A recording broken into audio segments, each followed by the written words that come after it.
প্ৰণাম কৰোঁ হে কৃষ্ণ প্ৰভু, তোমাৰ শ্ৰীচৰণৰ পদৰ ধূলি লৈ।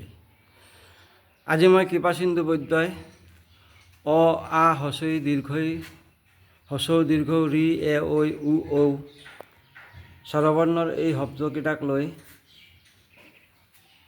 জয় শ্ৰীকৃষ্ণ কবিতা আবৃত্তি কৰিছোঁ। এইটো মোৰ নিজে লিখা কবিতা।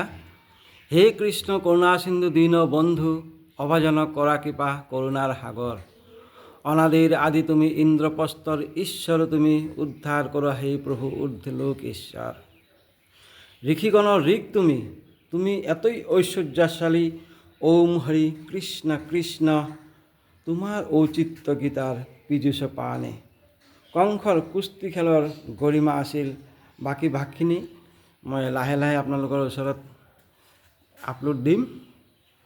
আৰু জয় শ্ৰীকৃষ্ণৰ দোহাই দিছোঁ, আপোনালোকে মোৰ ভুল ত্ৰুটি নধৰাকৈ শুদ্ধকৈ পঢ়িব, আৰু কিবা ভুল হ'লে মোক নিৰ্দেশ দিব, মই শুদ্ধ কৰিবলৈ চেষ্টা কৰিম।